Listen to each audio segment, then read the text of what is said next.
अजित पवार गुट के वरिष्ठ नेता छगन भुजबल ने एक बार फिर मंत्री पद की शपथ ली। अब इस पर ओबीसी नेता लक्ष्मण हाके की प्रतिक्रियाएं सामने आई है।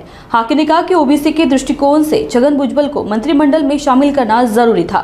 भुजबल के निर्वाचन से ओबीसी आंदोलन को समर्थन मिलेगा। खरं तर मी माननीय देवेंद्र फडणवीस साहेबांचं आभार व्यक्त करेन आणि छगनरावजी भुजबळांसारखा ओबीसीची भूमिका मांडणारा आणि ठाम भूमिका घेणारा, ओबीसीच्या बाबतीमध्ये कुठलीही तडजोड न करणारा नेता महाराष्ट्राच्या कॅबिनेटमध्ये असणं आवश्यक होतं आणि त्यांच्या निवडीनं खरं तर ओबीसी चळवळीला एक निश्चित स्वरूपाचं पाठबळ भेटणार आहे।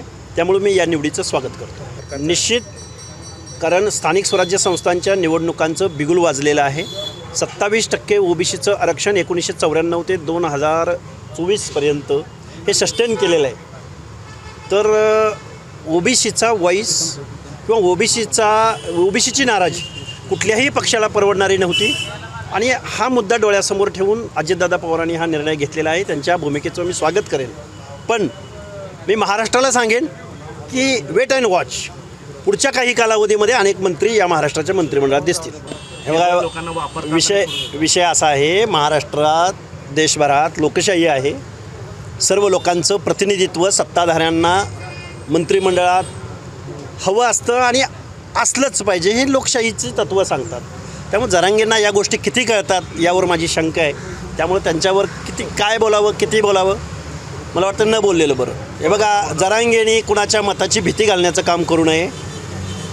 या गोष्टी विधानसभेला जरांगेंना त्यांची जागा दाखवून दिलेली आहे। ज्या पद्धतीनं जरांगेंच्या शब्दावर काही मतं एकत्रित येत असतील तर ओबीसीची सुद्धा एकत्रित येतात, हे महाराष्ट्राच्या विधानसभेला बघितलेलं आहे जरांगेंनी। त्यामुळे जरांगेंनी मताची भीती कुणाला घालू नये, कारण ओबीसींना सुद्धा काही कळत नाही या भ्रमात जरांगेंनी राहू नये। स्थानिक स्वराज्य संस्थांच्या निवडणुकामध्ये 27% ओबीसीचे रिझर्वेशन टिकवणं हे आता ओबीसी चळवळी पुढचं आव्हान आहे आणि माननीय छगनरावजी भुजबळांच्या मंत्रिमंडळातल्या समावेशानं या भूमिकेला पाठबळ मिळालेलं आहे। निश्चित असं म्हणा तुम्ही, पण अजून काही मंत्री या महाराष्ट्राच्या मंत्रिमंडळात येणार आहेत।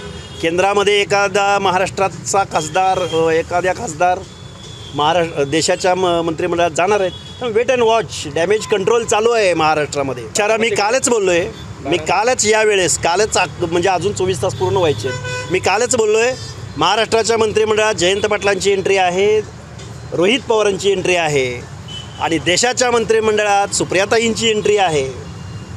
आमचा प्रश्न एकच आहे, आमच्या ओबीसींचे हक्क अधिकार टिकले पाहिजे आणि हे हक्क अधिकार टिकण्यासाठी यांच्या अगोदर डॅमेज कंट्रोल म्हणून माननीय भुजबळ साहेबांचं कसं का असं ना, भुजबळ साहेबांच्या मंत्रिमंडळातल्या समावेशानं आम्ही आनंदी आहोत। अंजलीताई दमानी यांना फक्त भुजबळ दिसतात, बाकीचे दिसत नाहीत। अंजलीताई दमानी यांचा सिलेक्टिव्ह प्रोग्राम आहे आणि अंजलीताई दमानी असोत किंवा मनोज जरांगे असोत, यांना भुजबळांची का वेळ आहे हे महाराष्ट्राला माहिती आहे आणि अंजलीताई दमानी यांना इतर मंत्री दिसत नाहीत का? त्यामुळं ह्या ठरलेला प्रोग्राम आहे अंजलीताई दमानी यांचा। पॅकेजवर अंजलीताई दमानी या चालतात, काही ठराविक मंत्र्यांच्या विरोधातच बोलतात। त्यामुळं त्यांना शुभेच्छा आहेत, त्यांनी काही बोलावं।